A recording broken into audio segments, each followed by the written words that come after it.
So welcome back. For those of you who don't know me, my name is Leonie Smith, and I'm a co-founder along with Catherine of Necessary Trouble Collective.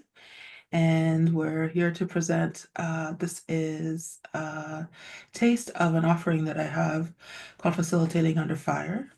This is meant to be a co-created learning space, so feel free to ask questions at any time. I'll have the support of Carly and Catherine to look at raised hands because we're not really able to see them while I'm presenting. But in the meantime, yeah, don't ever feel like you're interrupting. This is meant to move at a pace that works for you and in a way that works for you. You will have access to the slides and a recording. They'll become available within the next 24 hours um, through our YouTube channel. And so with that being said, I'm going to start to share the screen. And I wanted to start off with,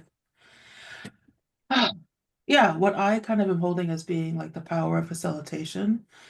Um, so part of my role and responsibilities in most of the work that I've done and communities that I've been a part of has been around facilitating groups and teams and uh, families, all kinds of collections of people.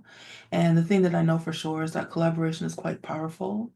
The idea that you're able to pull in different perspectives and to um, really bring to the forefront this idea of collective wisdom is and that as a facilitator you get to support that being birthed and nurtured and just help to steward that is one of the really powerful and effective pieces around facilitation. You're helping at the time to exchange information. You're supporting people to explore and to build upon ideas. And the most powerful thing I find about facilitation is that it takes the idea of shared purpose and it puts it into action. Particularly helps people to kind of get to a place of clarity, often by through discussion of things that are related to shared purpose, mission, vision, values, and also people coming together to have conversations around how they're going to realize that through in terms of practical ways that that gets expressed. And for many of us, that includes how people can create a world that works for more and more people. Um, and part of my own story around facilitation is that um, has informed why it is that I do this workshop. So for me, as a person who comes from a traditionally and historically marginalized population, I find it quite rare for me to be in spaces and to not experience harm. This is going back to childhood, well into my adult life, into places that I've worked, into communities that I've been a part of, and in some cases I've had to leave. And so this is why we are doing this offering for you, because it's especially important when we're coming together around a shared purpose, especially one that has to do with attending to um, responding to what's happening in the world and our community, that we find ways of being able to facilitate that welcome more and more voices. Because regardless of our own commitments around holding care for all people, we all come up in systems of oppression and understanding of dominant culture.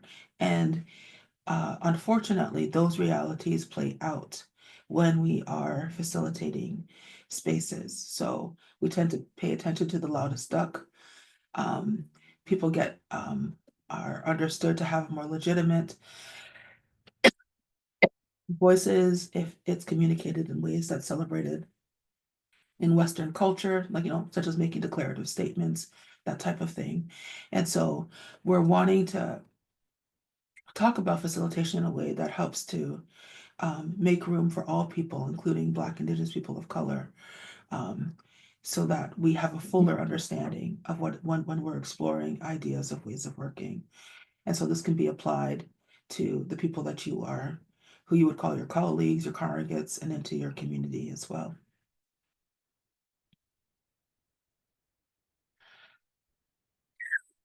Excuse me.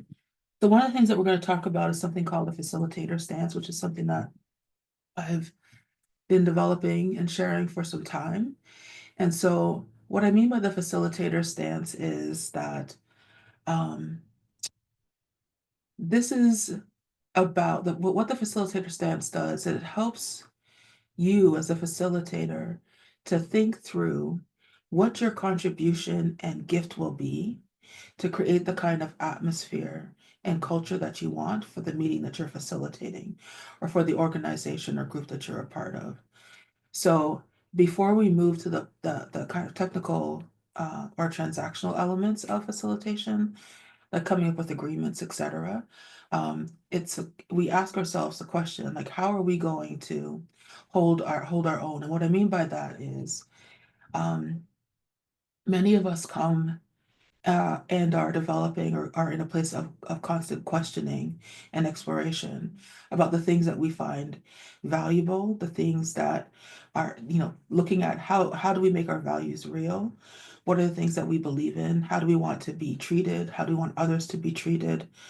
What does it mean, whether or not we're informed by um, different peace principles, principles of nonviolence. And so we evaluate those things based off of our own internal barometer. So our bodies, our somas, our nervous systems give us a sense as to whether or not we're in alignment with the values that we are holding. And so from this position, we're going to look at exploring creating a facilitator's stance so that you are doing when you are acting as a facilitator, you're not only bringing in the skills of a facilitator, but you're doing so from a principled place that's informed by the things that you value as well. Any clarifying questions or reactions to what's been shared so far?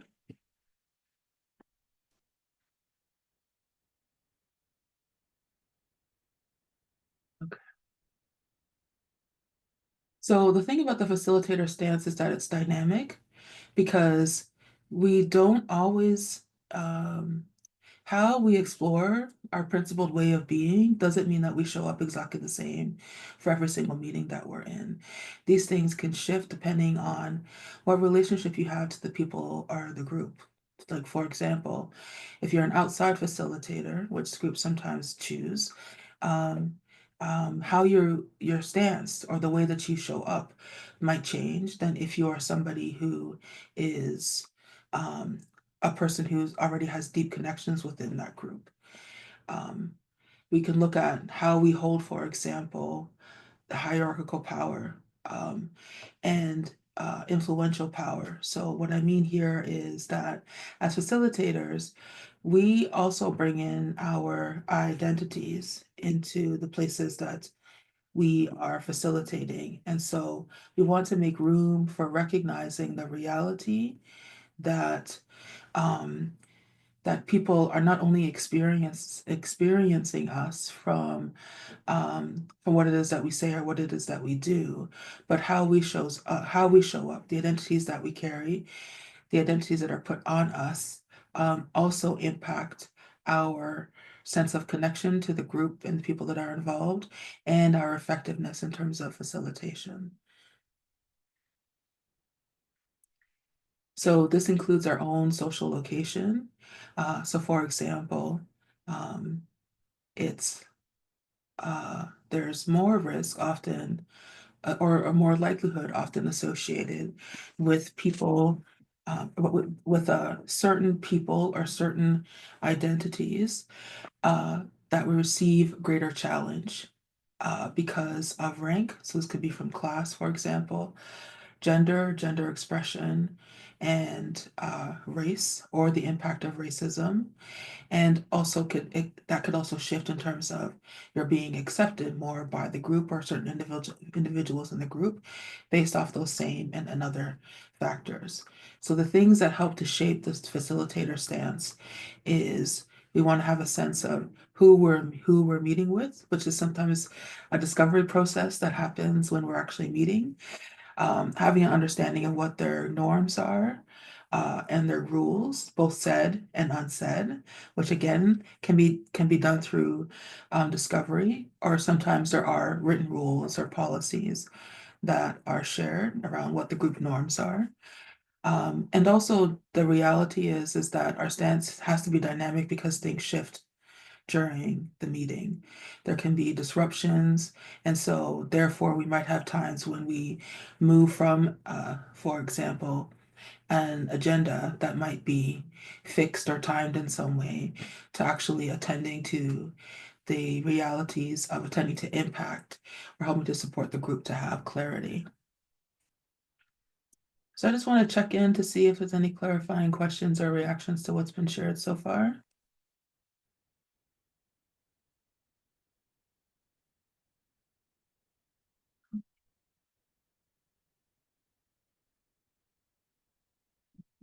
I'm not seeing any. So the next thing we're going to look at is how we can start to build our facilitator stance. And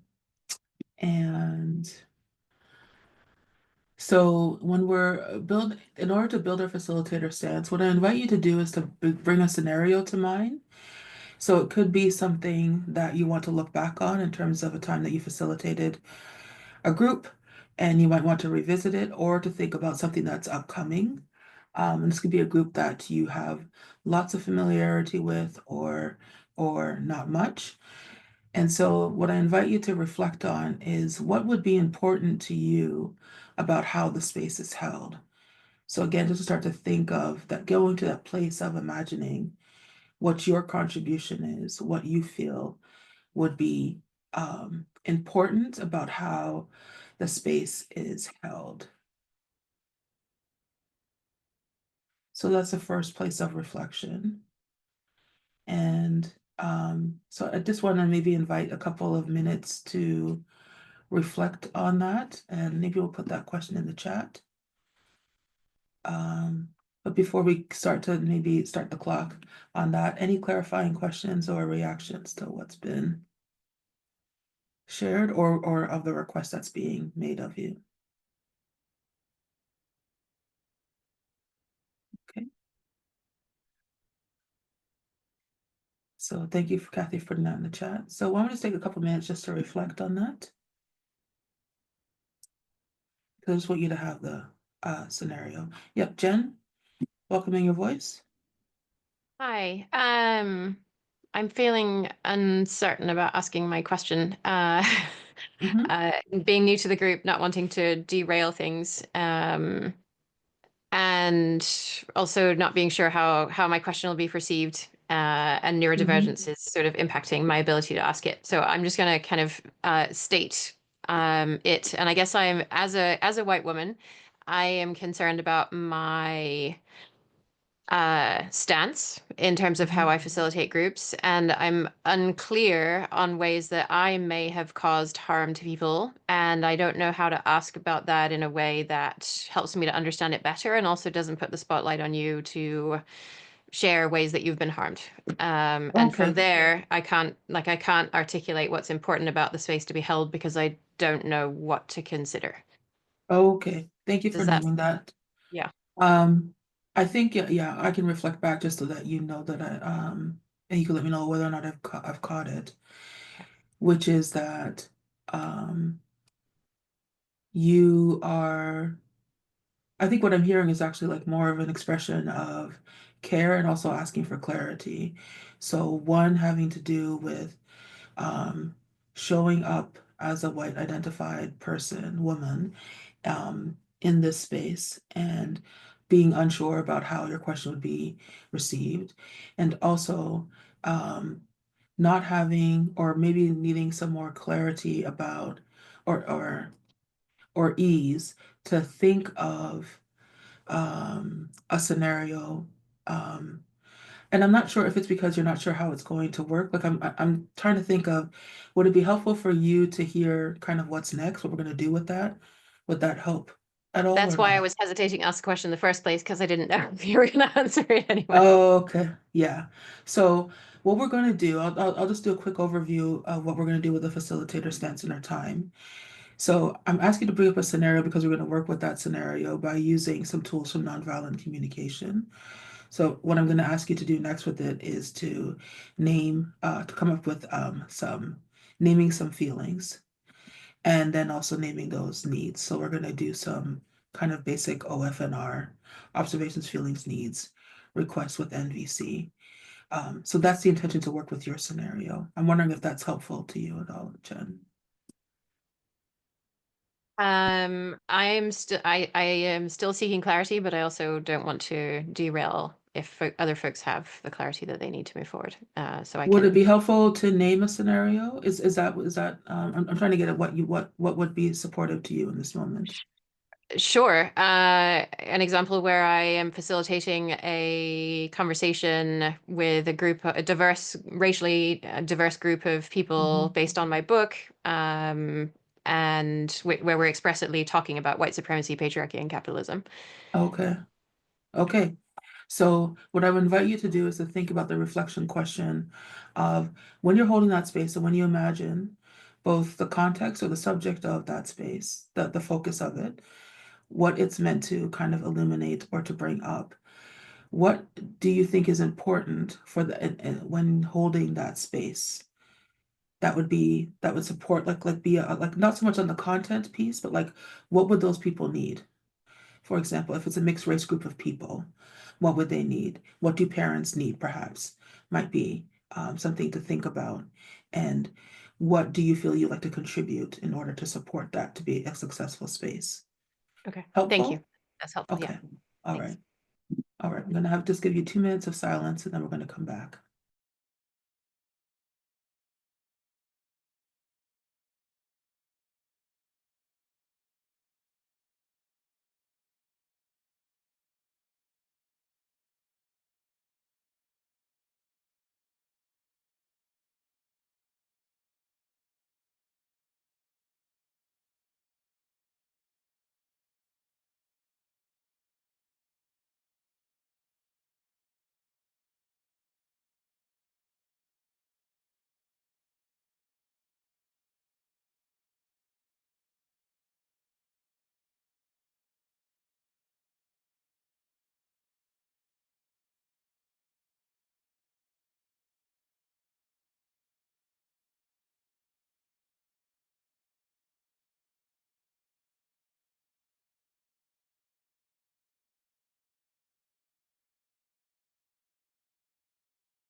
Ten more seconds.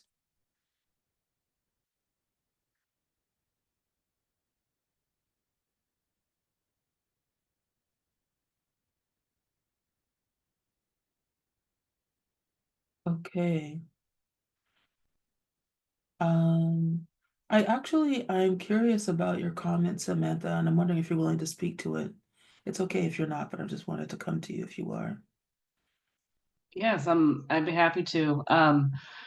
Jen, I really feel with your comment, being an ally or a white woman in a certain space, and um, I recognize that white supremacy has been ingrained in me, and I do things because of that, even if I don't mean to cause harm.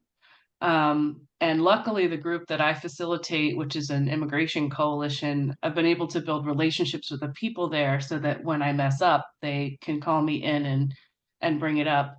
The scenario that I'm thinking of is we have a lot of multilingual people in that space, and I wanted to create a more welcoming atmosphere for people to speak in their native tongue because we had the interpreters there. And so I asked some folks that I knew that were bilingual to choose to use their other language other than English to create that welcoming space.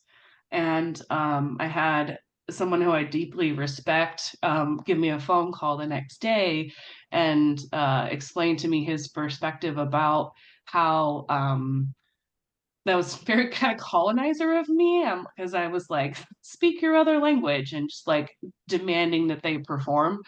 Um, and so that person gave me feedback because we had a relationship.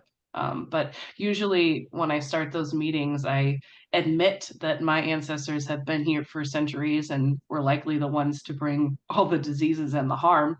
And that usually breaks the ice and invites people to be honest when I mess up. Thank you for speaking to that, Samantha. I think what's really valuable, so I'll be a bit, I want to be a little bit transparent here about what it is that I'm bringing to the space as a facilitator of this space. So one of the things that's come out of my own facilitation that's in relation that I'm connecting to what it is that you shared is that I don't offer people, I don't ever claim to offer safe spaces. This is especially learning spaces. So when I think even to your earlier question, Jen, what I would like to be known is that I welcome people to ask the questions, including the ones that they're hesitant to ask, and that they're maybe feeling awkward or have some tension around asking. And the reason, and I make that request or I state that as a purpose or an invitation because as a facilitator, one of the things that I bring and that I contribute is this idea, and that we do an Unnecessary Trouble Collective with these offerings, is that while we can't guarantee a safe space, we can guarantee that if we are aware of an impact, that we will always respond and manage to it, so that there's always a care element that's available. And so it's because of my commitment and my confidence in being able to tend to impact that I am able to offer that as a facilitator within a learning space. And I would invite you to think through as part of this stance, whether you complete this work tonight or later on, because you'll have a handout that you can work on this later with, to think about to recognize that these stances come from not only what it is that you're wanting to create, but it also has to be matched with your capacity and with the level of skill that you have. And so if you're not at a place where you feel like you could handle impact, for example, generated in a group that might come up around identities or race or language or whatever, then you can have a facilitator stance that matches your principles and your commitment, but also works within the bandwidth that you have, which can also be dynamic at times as well. So I'm hoping that that's helpful, but thank you so much for what it is that you've shared.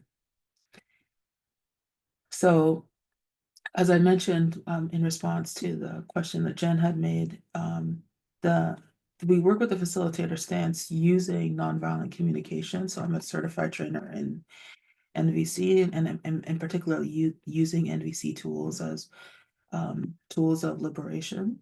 I'm just going to share a couple more slides.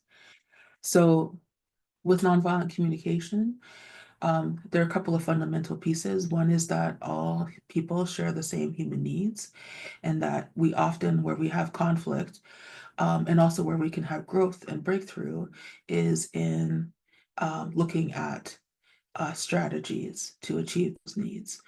And so our interest, Unnecessary Trouble Collective, is how do we apply these principles of nonviolence in a way that's anti-oppressive, anti-racist, and through a social justice lens.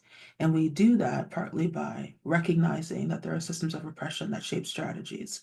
So, for example, in recognition that we are all shaped by systems of oppression, that informs our stance that we don't create safe spaces, but that we always attempt to impact when it's known to us.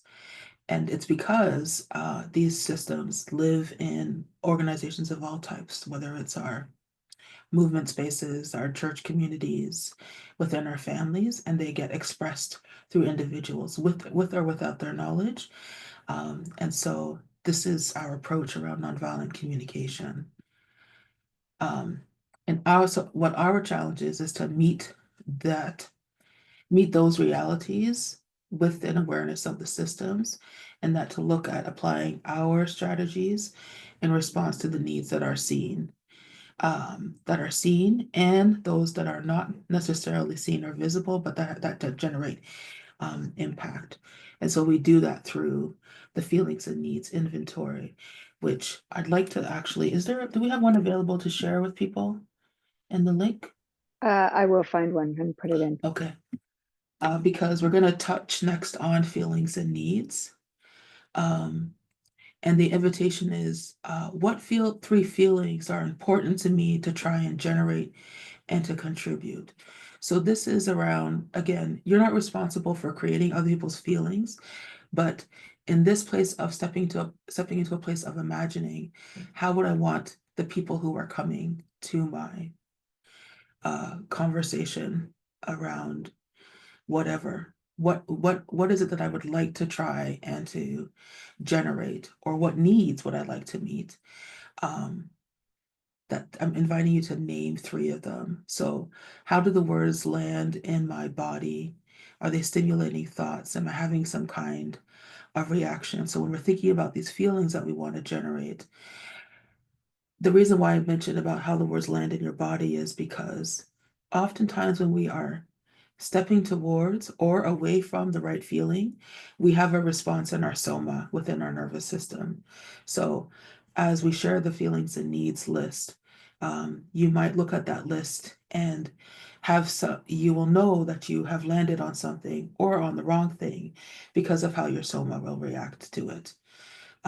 So it may be, for example, that there are some groups where you want to generate feelings of happiness, for example, but it may not be appropriate for other groups. So I invite you, as you look at the feelings and needs list, to think about how your soma, how your nervous system is responding to it. If it's having any kind of reaction, that might help you to identify the top three.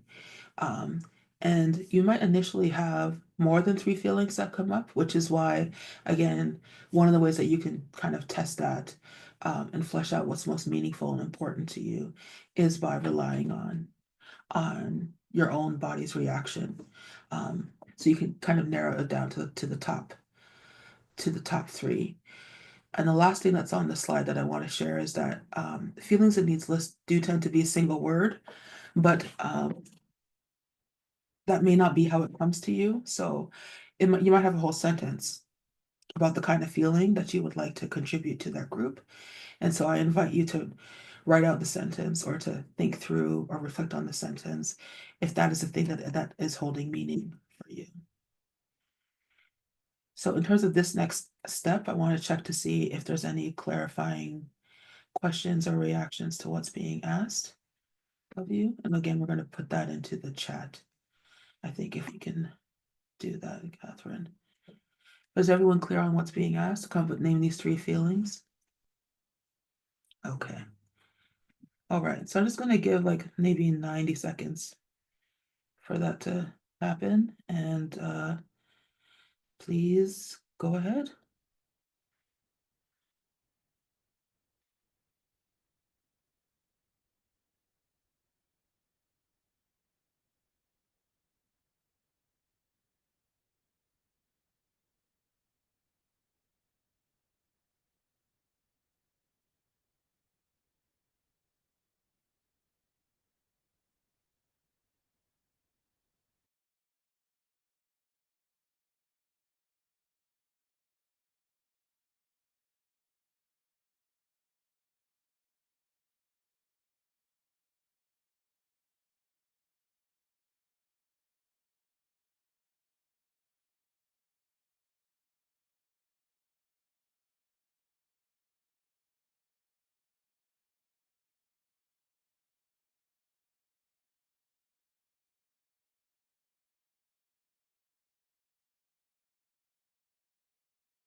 Seconds.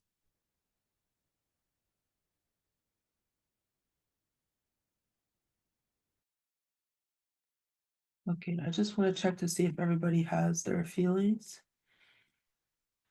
or if more time is needed.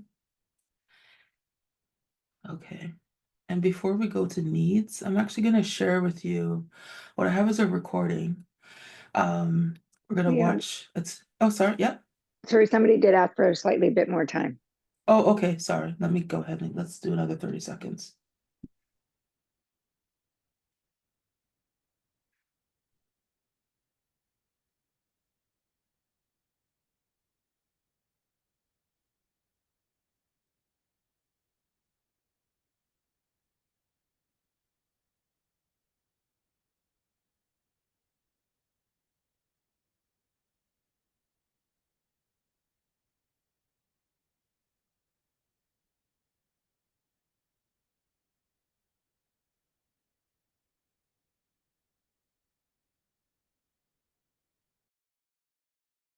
Does that feel like enough? Okay, great. Thank you. So the next thing that I'm going to show before we move to needs is I have a recording. This is of a school district meeting that happened in like rural, in some suburb of Detroit, just to give you a bit of a background. It's about 1.5 minutes long. So the school district meeting was called because some of the football players, the Black football players, had been on the receipt of some racist acts by others, and so the school district called this meeting together. So that's the context of what this meeting is. And in this, primarily, you will see two men who are fathers who have children in the school system. And I just want you to watch, and I want you to think about this in terms of what choices you would make or what stance would you bring to this situation if this is something that happened in the meeting that you were facilitating. So I'm going to go ahead and share that. I'm going to watch that collectively.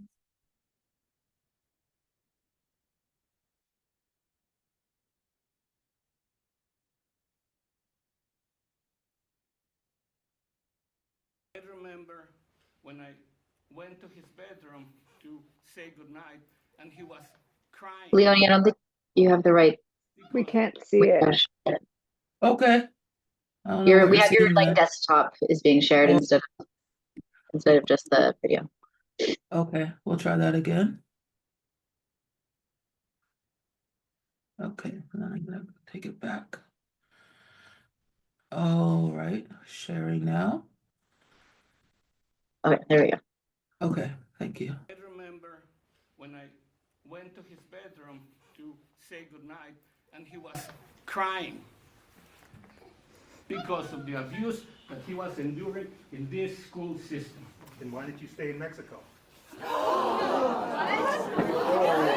need to leave. It's disgusting.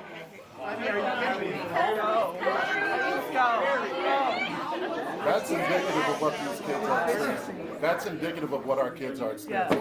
Comments like that. And that's, no, he's sharing a story right now, and that's indicative of what our kids are experiencing. So this is the You leave. This is a platform for discussion. No, that's right. That's right. You're right. You're right. You got the floor. You got the floor. Wherever you are. But no, you got the floor. Hey, you interrupted him 10 to 8. You interrupted him 10. All right. You're gonna have this meeting. Let me answer the question. He asked me a question. He asked me a question, why didn't I stay in Mexico? Let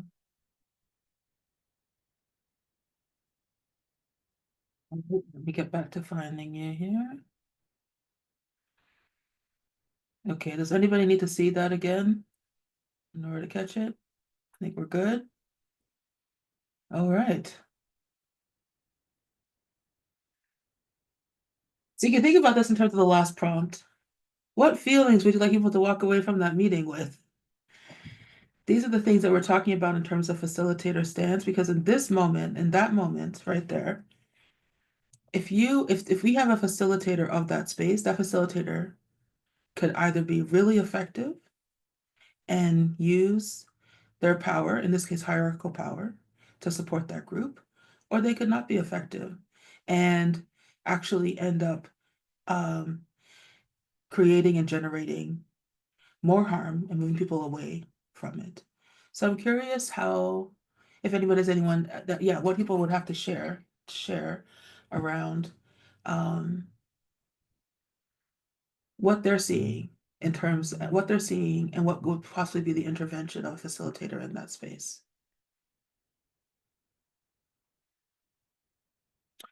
Brendan, welcoming your voice. Hi.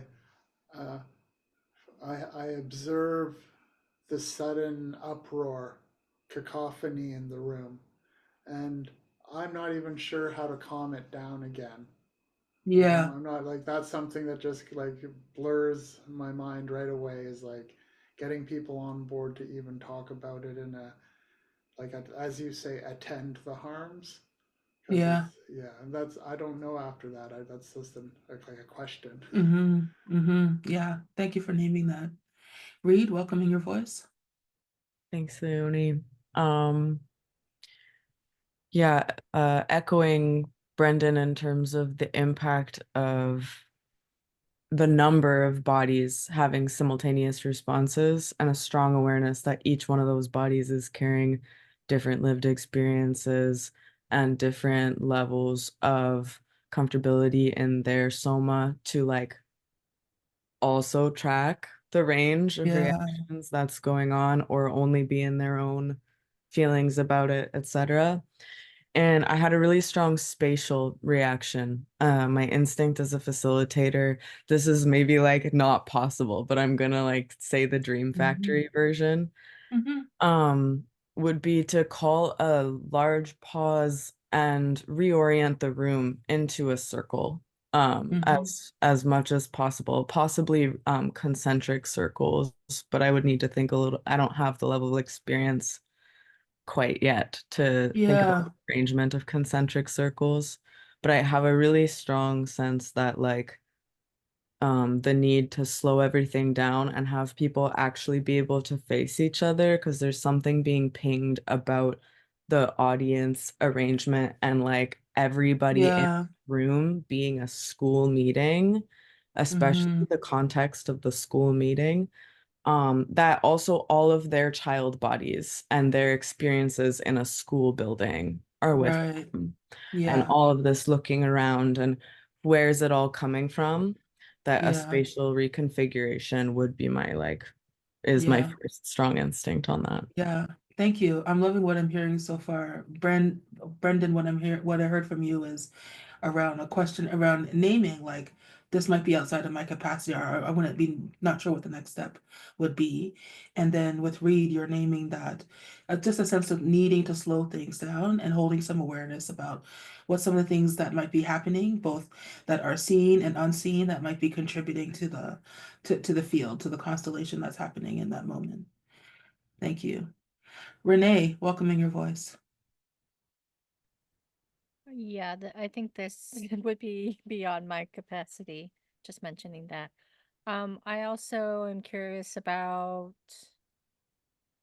the intention, the intention behind this statement, why didn't you stay in Mexico? Like, it seems like potentially the point was to poke at people or to get people upset or rile people up. And then, like, if that was the intention, like, how do you work with someone who's like intentionally trying to upset people? Yeah. So I just wanted, I don't know what to do with that necessarily. But Okay. Thank you. Thank you for naming that, recognizing that there might be people who show up in a space who have the intention of generating kind of attention or to do harm, and how do you respond to that? Anyone else have anything burning before I kind of name some things that I've seen here? And this is not your last chance to name anything, but I think I'll go ahead and I'll name this. So the thing that I want to keep in mind is, as a facilitator, and I told you what the meeting was for. What was the meeting for? Why was that meeting being called? Does anybody remember? Reed, did you have, yeah, you had something? Yeah, to attend to the impacts of this racist, yeah, Mhm. Samantha just said bullying in the Yeah, football team. yeah, So the exactly it. parents of the students. Right. So if this is the purpose of the meeting, then you want to think about context, meaning that an incident has happened at the school or within the school district. It probably was a single school if it's football teams, right? And they're responding to that meeting. They've called together an impromptu meeting. So that's pulling together people from the district, the students, their parents, and others who are coming together specifically to look at this particular thing. And we are now out of purpose. We're off purpose in this meeting. The other thing to think about in terms of um, holding on to that original purpose is that I can't imagine it would be easy to pull together for a second time the same grouping of people who are interested parties intending to this particular event. And so, and or this particular instance. So some things that I would invite in terms of consideration and as facilitator stances.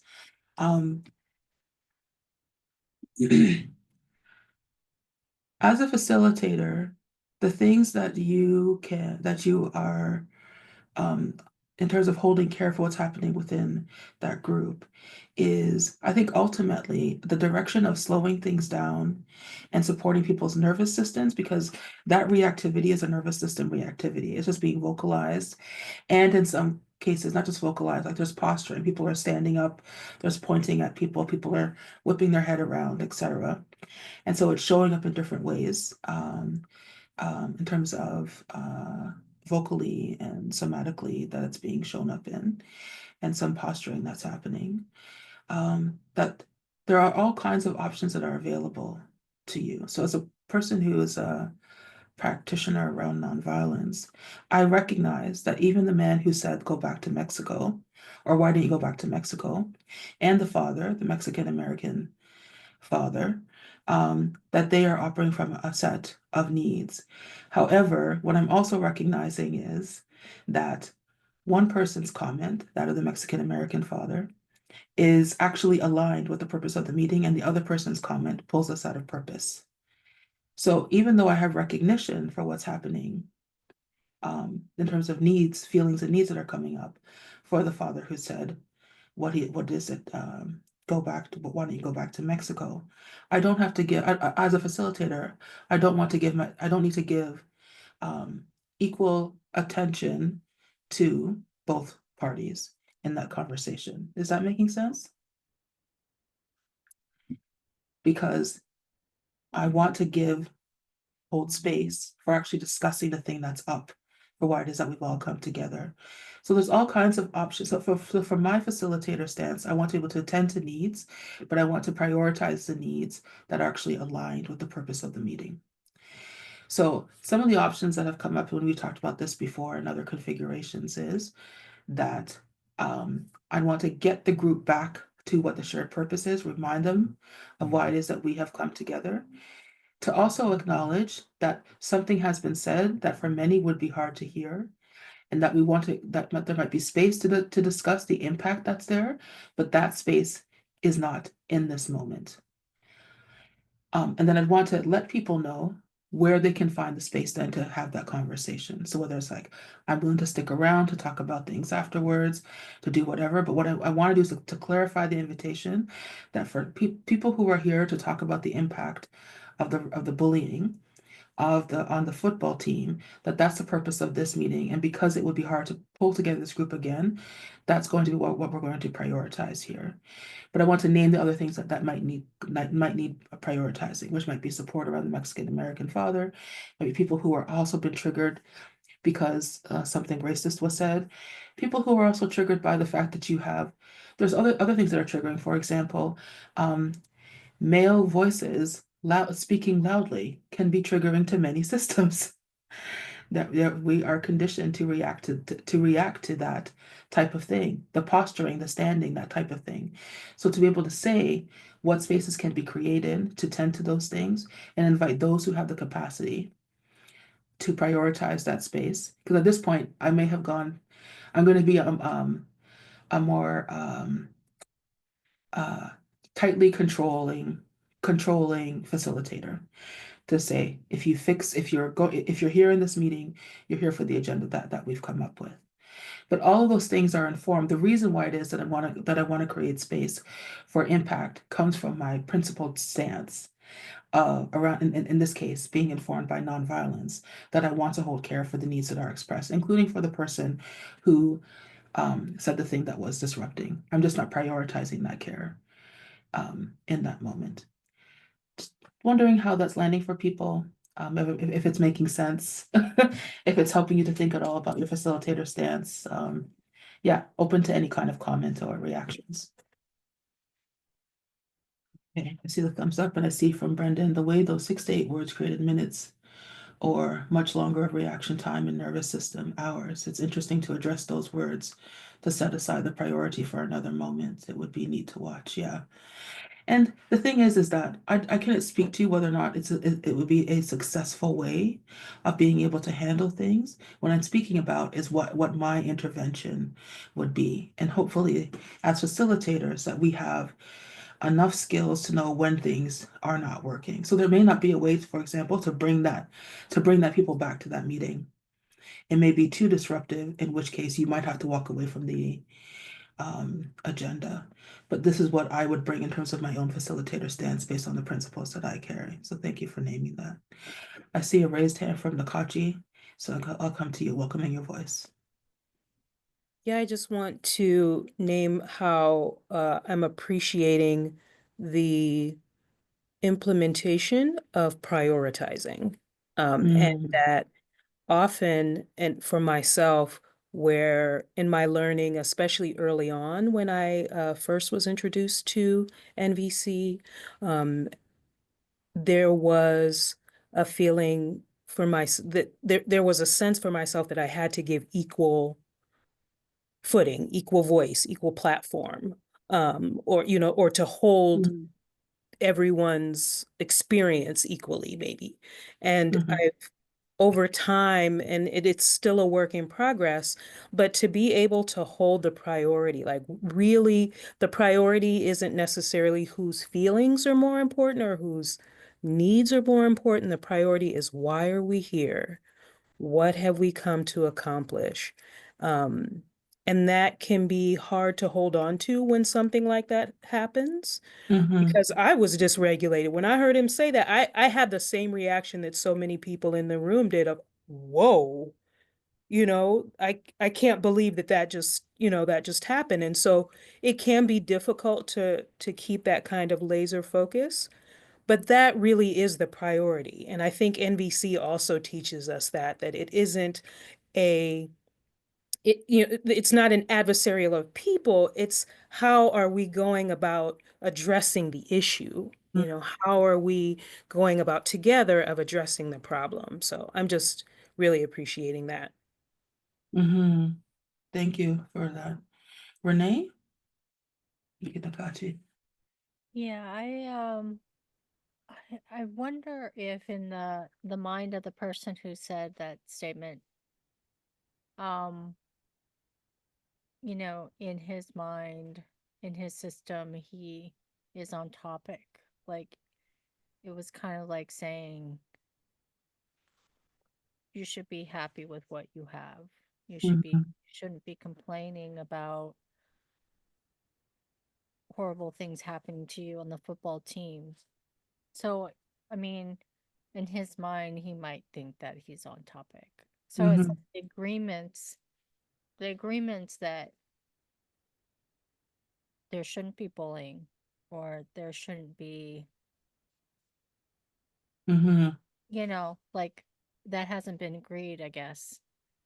Like, he hasn't agreed to that, I guess. Anyway, I'm my mind is a little messy. Yeah, no, it's perfectly fine, because whatever he was doing, he was coming from a place of his own needs. Whatever comment he was making, it was a legitimate comment to him. And so I'm not there to argue whether or not it's a legitimate comment or not. I mean, I like the way that he expressed it. But I have at this point, as a facilitator, I don't have clarity about what his intention is. What I know is that I have a group in front of me that has a purpose and that we are off that purpose. And I am wanting to support the group to come together for the purpose that they have. So there might be a time, one of the ways of attending to this might be to create space for him to be able to say whatever he wants. It might be with a different audience, it might be at a different time. And I'm not disinterested in that. I'm just choosing not to prioritize it at that time. And I see the comment, Jen, here that you've made too about what to, not sure what to do next because with all those dysregulated bodies. And so the reality is that we have, this is why as I mentioned before, we want to pay attention to what our own capacity is and whether or not the group can move with us in holding our flow to try and get back to holding the initial intention. And if your sense is that that's not possible, or it's not possible in that configuration, then you can make other choices.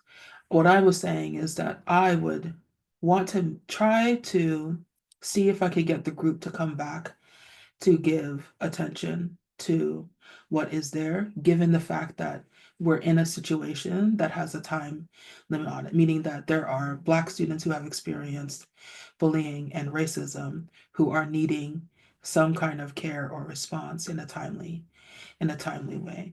But you would move, we wouldn't want to hold that intention at the risk of everything else. We're just wanting to hold that intention with as much possible, just looking and searching for possibility. I hope that's helpful. Samantha? So the thing I found most powerful about your suggestion on how to respond is your acknowledgement that that comment may have caused harm to some people in the room. I think that's what I miss is I'm pretty good at bringing us back on topic, but then it just feels like I swept it under the rug and I let that harm happen. So I am trying to find ways to say similar things in that moment. We had a All Lives Matter comment and had a very similar reaction. And to that person, it was legitimate and on topic. And I brought us back to the agenda, but then I just felt so bad because I didn't acknowledge the tension in the room from that comment. So do you have any other suggestions on how to acknowledge the harm? Yeah, I think that one is, so because of the fact that our lived experiences shape what's happening to us. So like, you will have 50 people in a room, they would have all have heard it, and you can have 50 different reactions to what that is. So one thing that we want to do, or that I invite you to consider, is to check to see where people are at. So one of the ways that I have done this, because I have had this happen in a meeting that I've done, is in my situation, somebody made a racist comment, like an anti-indigenous comment. And someone literally started getting up around the room and mouthing under their breath something about about racism, etc. The issue was not everybody heard it and not everybody recognized it as an anti-indigenous comment. So what I had said at the time was that I think I had like maybe 15 minutes, like I was teaching an NVC thing. And what I said is, for some of you, you heard a comment, and because there was there was in some way an audible gasp from some people. Some of you have heard a comment, and you have been in some way impacted by that comment.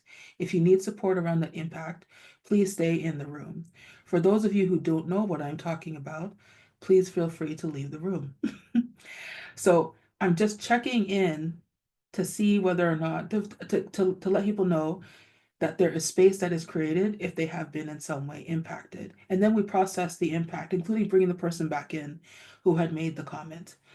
So the first thing that I would do is to check about the needs of the people who have been impacted to see whether or not they are wanting support.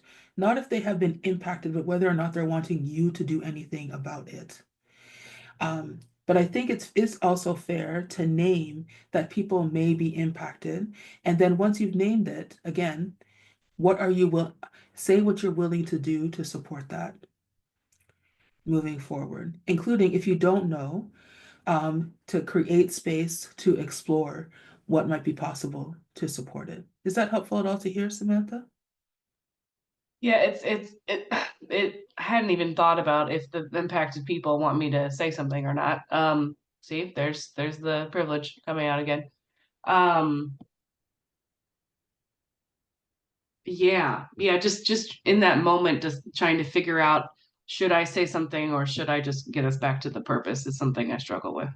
I think that here's my number one rule. Those of you who have attended anything that I've ever come to, I say this at least once during a session.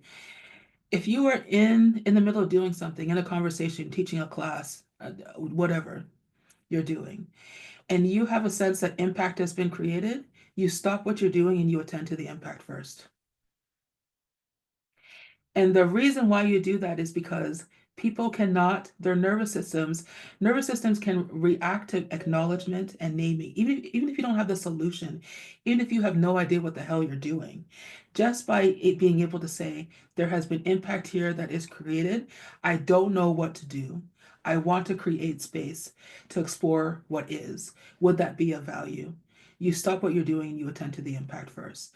And the reality is that when people are impacted, so say, for example, the people who were responding in that meeting were all kinds of people. You had middle-aged white women, you had other people of color responding to that, to the anti-Mexican comment or whatever.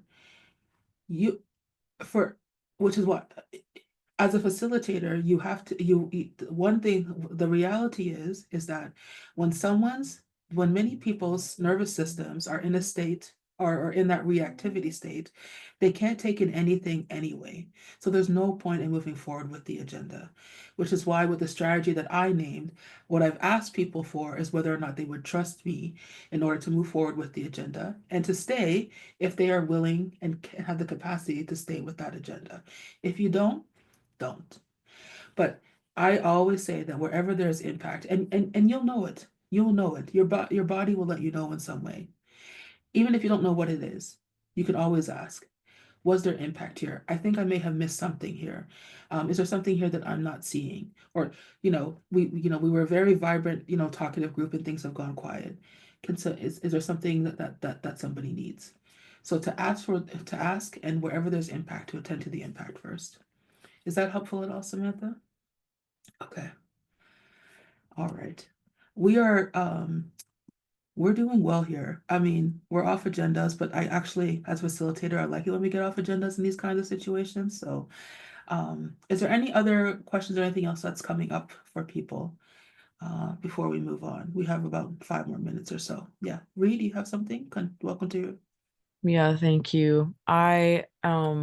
As I've been listening, I also am hearing the voice of the Black man who is speaking and standing, and how he so clearly and coherently was naming that this behavior is indicative of what has happened between presumably a demographic group that is our children. So I guess I'm naming what will be an ongoing question where I'm thinking about like a lens of depth education, where acknowledging that there's a particular time specific purpose to the meeting, that the longer term cultural work of this, it like, of course, this is happening because of the culture, the cultural norms and the norms of communication and the values that a parent like this is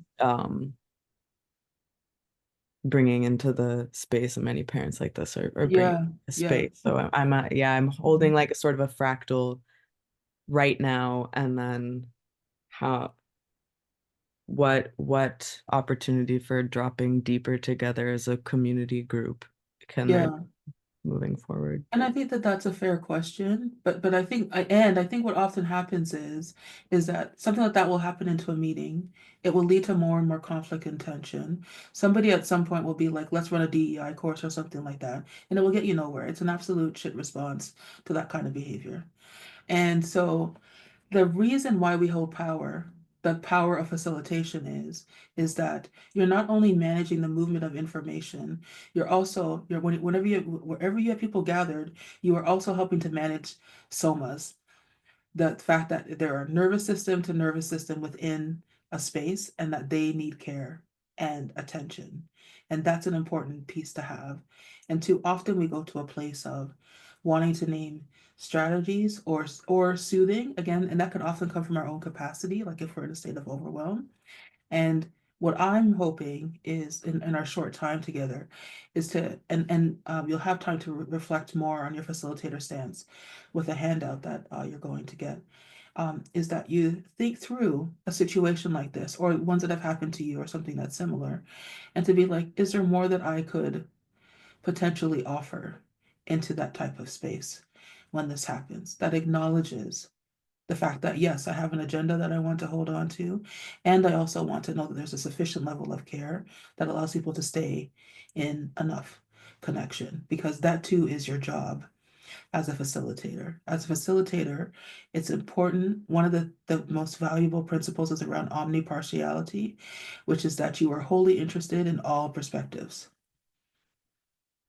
Right? It's not about neutrality. Neutrality is for, I don't know, Switzerland. It's about being fully interested in what's happening for all the perspectives that are being named within a group.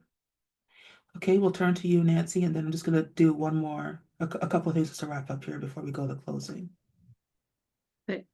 Sorry, I just wanted to check in about your stance is you will always address the impact in the moment, and that addressing might just be acknowledging it from the Yes. sense of things, and then like checking on the trust of people that you will respond to it in some way at some time. Yes.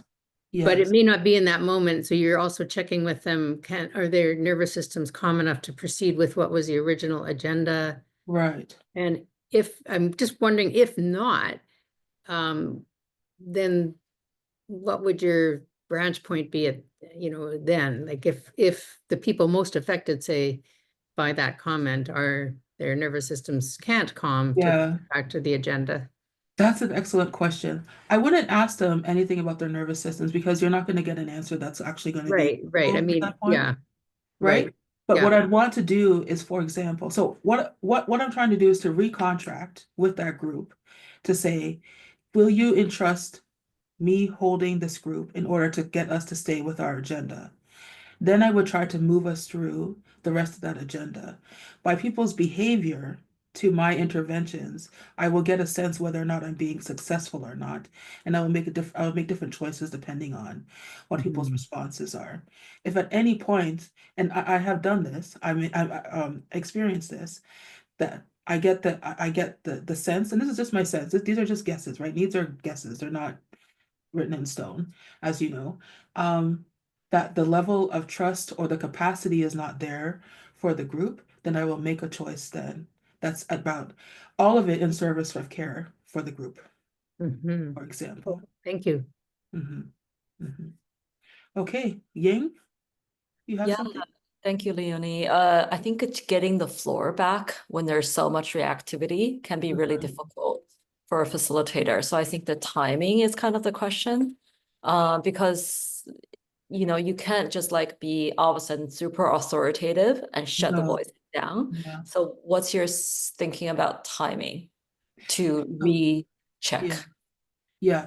So my thing around timing would be to, again, the only thing that I could do is I can offer in that moment what I make an invitation to the group that would help them to reconnect to the purpose that we've all come together for.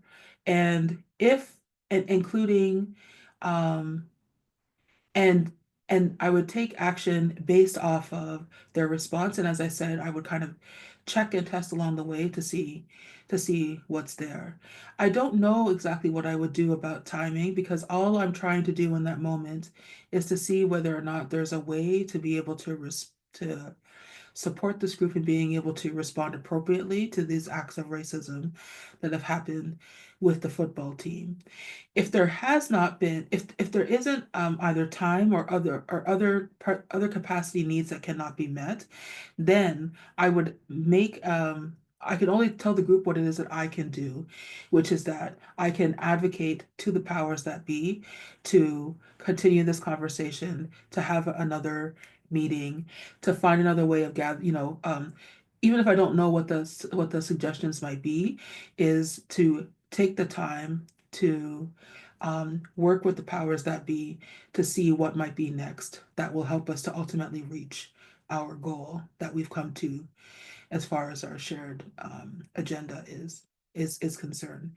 I'm not sure. Yeah, that's probably the best that I can do, because I don't know of it's hard with a group of people who don't know each other and who are not in relationship to say what are the strategies that will help them to calm their nervous systems quickly. If this is like a group of staff people who are coming together who I know, that's different. I don't know these people. They're a bunch of different people from different backgrounds of all types. So the only thing that I can do is design my interventions and check to see what the response is, and then make any other indication or shape my interventions in reaction to that response. So I don't know if that's helpful at all, but that's kind of those are some of the things that I'd be considering. Okay. All right. So we are out of time, and we will be sharing with you the slides and the recording, as well as, what is this that you just shared, Catherine? That's the handout. Oh, and you'll have the handout, the Building Your Facilitator Stance handout, which is in the chat. And so what I just invite you to do is to take the time to, if you feel so moved, to work your way through the facilitator stance piece, because this will get you to the place that we were working towards. And as always, we're not one and done. If you have questions, would like support, you can always reach out to us at Necessary Trouble Collective, and we'll be happy to support you with this. But I do thank you for the dynamic conversation, and for your questions and your sharing of your experiences. And thank you so much for your time and attention. And to this, I will now pass things over to, is it Carly? Yeah. Who will close us out. Thank you, everybody. Thank you so much, Leonie. I'm sure we're all gonna leave this with so much in our minds and in our hearts as we sort of take this and keep going with it. So as we're kind of wrapping up here, I just again wanted to lift up that these sessions are being shared through the gift economy, and one of the aspects of the gift economy is how much these sessions are of value, right, to us, and for those of us who are attending in so many of these different workshops, I would hope that we're leaving with lots of tools, lots of information to share and keep going. So you can see here on the slides we got shared that our fundraising target, where'd it go? The fundraising target, we still got a ways to go. So I want to invite people to contribute what they can. I'm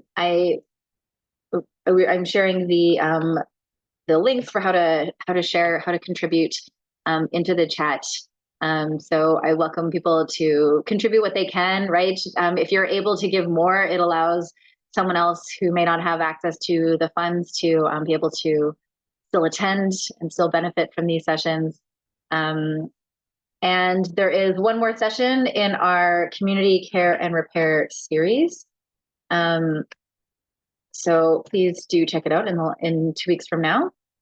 And finally, very importantly, we would love to have your feedback. So I'm going to drop the feedback form link into the chat as well.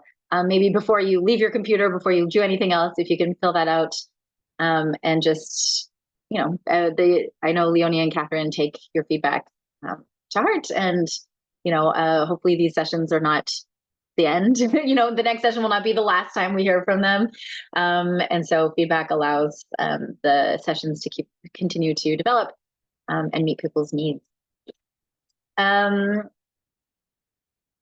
With that, if anybody has any other questions or comments, please feel free to leave them in the chat. Is there anything else, Catherine or Leonie, that you wanted to add? Sound good? Okay.